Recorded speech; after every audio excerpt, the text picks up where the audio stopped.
où l'on apprend que certains virus aiment les belles voitures, que la différence entre un diamant et une raquette de tennis ne tient presque à rien, et que c'est désormais au fond de la mer qu'il faut installer les télescopes pour mieux observer les étoiles. Bref, vous l'avez compris, on est bien dans la section Grand Prix.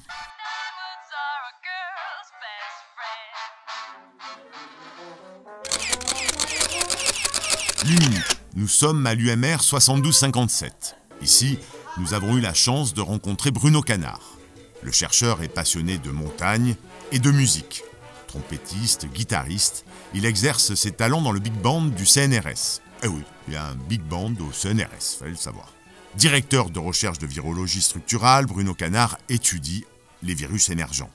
Dans sa ligne de mire, les désormais célèbres SARS et Covid.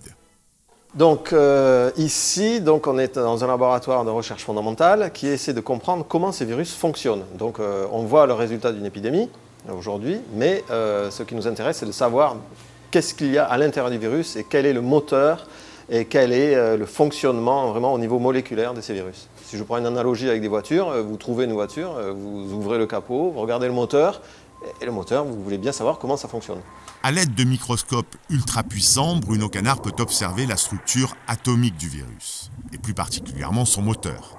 La question que l'on a envie de poser à ce garagiste un peu particulier, c'est « Alors, qu'est-ce qu'ils ont sous le capot, ces virus ?»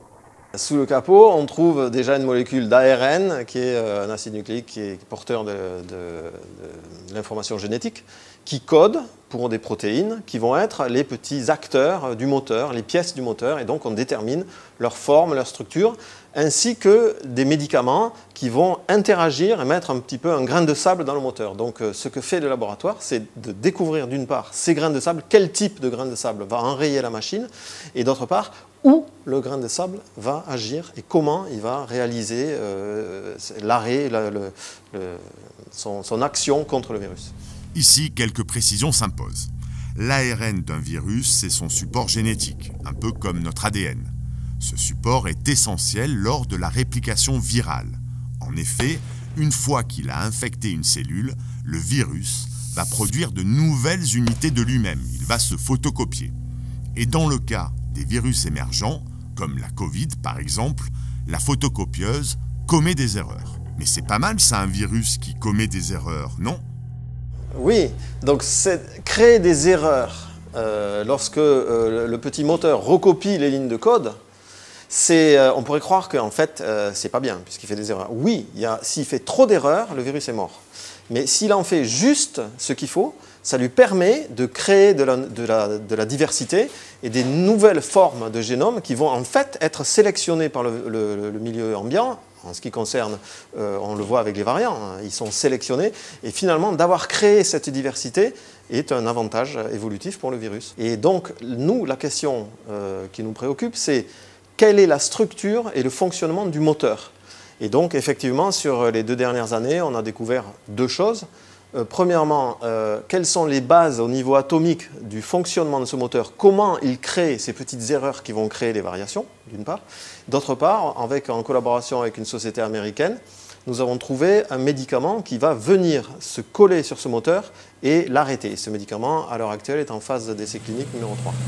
Le professeur Canard a donc trouvé le médicament qui permet d'enrayer le moteur du virus et son infernal photocopieur.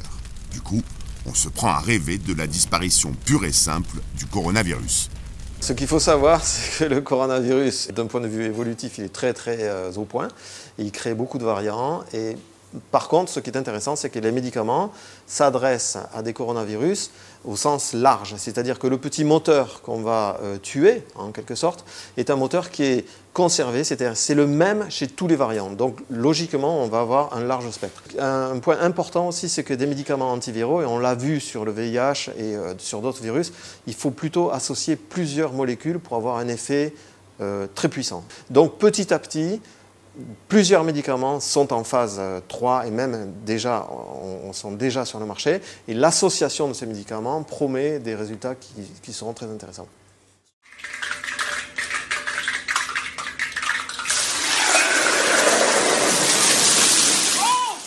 La candidate que nous allons vous présenter n'aime pas trop faire la cuisine. Mais en revanche, elle adore dessiner. Et quand elle ne s'occupe pas de ses enfants, Giulia Molica travaille sur la transformation des molécules qui composent nos médicaments. Pour être précis, sur la cristallisation. Enfin, si nous avons bien compris, bien sûr. C'est exactement ça. Nous étudions en particulier la formation et la transformation entre les différentes formes cristallines d'un médicament. Ça, c'est quelque chose qui est très compliqué à étudier parce que quand une molécule forme un cristal, on part d'une solution, donc de quelque chose qui est liquide, où les molécules sont dispersées dans le solvant, typiquement l'eau, mais ça peut être autre chose. Et puis petit à petit, ces molécules, ils vont interagir, commencer à former des agglomérats de molécules, et puis petit à petit, ils s'ordonnent pour donner la forme finale. Mais aujourd'hui, il y a une grande question scientifique. On ne sait pas qu'est-ce qui se passe, surtout au milieu, entre la forme qui est complètement liquide et le solide final. Ils peuvent cristalliser, donc donner lieu à des formes cristallines différentes. C'est-à-dire la même molécule, donner des cristaux différents, comme le diamant et la graphite. Okay? Ce sont les deux composés uniquement de carbone, mais c'est deux matériaux qu'on connaît très bien et qui ont des propriétés complètement différentes. Voici des molécules de carbone et d'hydrogène, présentes comme principe actif dans beaucoup de nos médicaments. Lors de la cristallisation, c'est-à-dire du passage de l'eau à la poudre pour simplifier, les atomes de ces molécules vont subir des changements, des modifications qui peuvent bien évidemment altérer les effets du médicament. Et pour observer ces phénomènes, on utilise les ondes de la résonance magnétique nucléaire, qui est une sorte d'IRM. Mais pour le cas particulier de la cristallisation, Giulia Molica a eu l'idée géniale d'utiliser en plus la polarisation dynamique nucléaire, une sorte de superloupe. On a besoin d'une certaine sensibilité pour détecter ces événements, parce que la cristallisation a un caractère, on dit stochastique, c'est-à-dire au hasard, lié au hasard. Et c'est très difficile de regarder à un seul endroit dans la solution et trouver exactement ce qu'on veut voir. Et donc c'est pour ça qu'à Marseille, on est équipé d'une technique supplémentaire à la résonance magnétique nucléaire. C'est une technique qu'on appelle de hyperpolarisation. Alors la polarisation, c'est le signal qu'on peut détecter en RMN.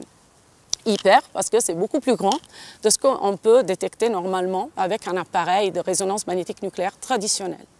On rajoute toute une partie d'appareillage, en fait, et qui va augmenter de plusieurs ordres de grandeur notre signal final.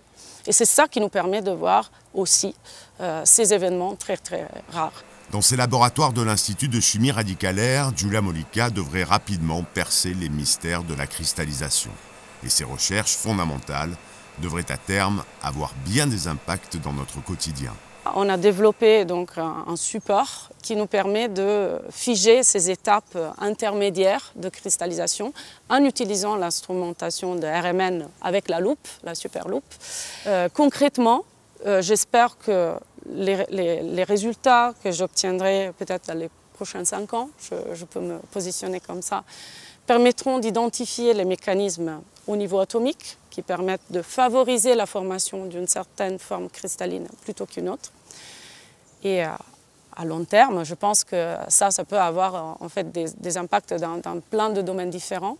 Donc j'ai parlé de la pharmacie, mais aussi la bio-ingénierie pour les matériaux, pour reconstituer les os, par exemple, et plein d'autres. Ouais.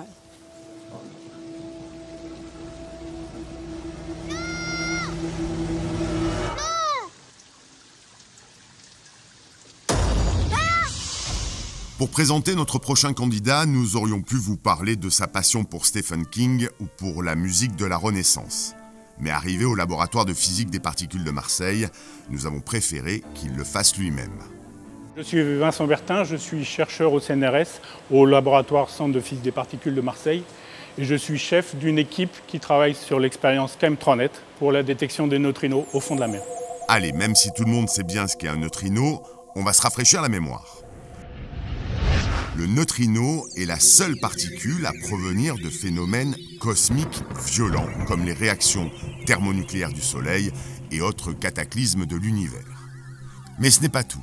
La particule est quasiment insensible aux obstacles et autres champs magnétiques, ce qui signifie que le neutrino est un messager unique pour étudier les phénomènes cataclysmiques de notre univers.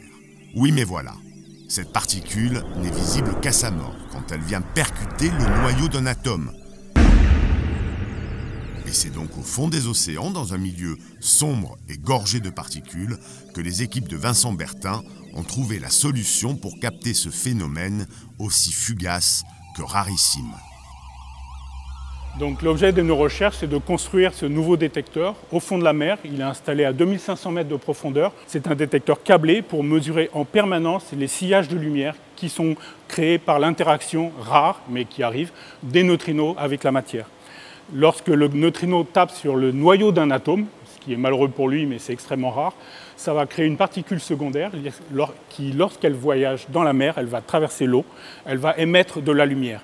Et donc le but de ce détecteur, c'est de placer des capteurs de lumière ultra-sensibles, comme celui-ci, des tubes photomultiplicateurs, à 2500 mètres de profondeur, là où l'eau est extrêmement transparente mais obscure, à l'abri de la lumière du soleil, pour aller détecter les sillages de lumière créés par l'interaction des neutrinos.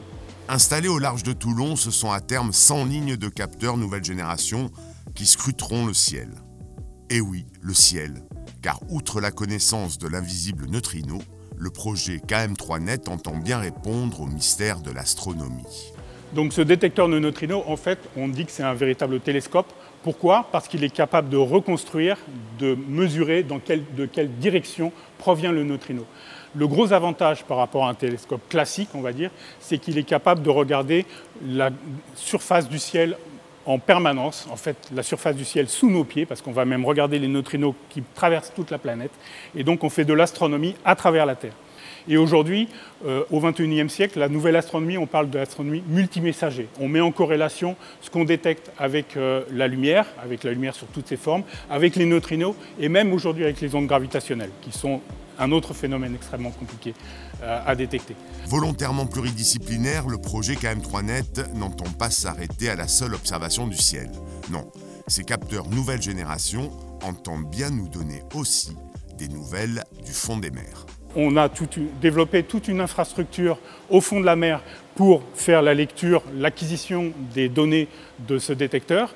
Et cette infrastructure est aussi ouverte à la pluridisciplinarité, puisqu'on collabore avec des océanographes, avec des sismologues, avec des gens qui étudient le milieu marin, par exemple les cétacés, avec des détecteurs acoustiques qu'on utilise pour la calibration de nos détecteurs, pour mesurer les populations de baleines, de dauphins, les espèces bioluminescentes, etc., le milieu marin, l'évolution du climat au fond de la mer.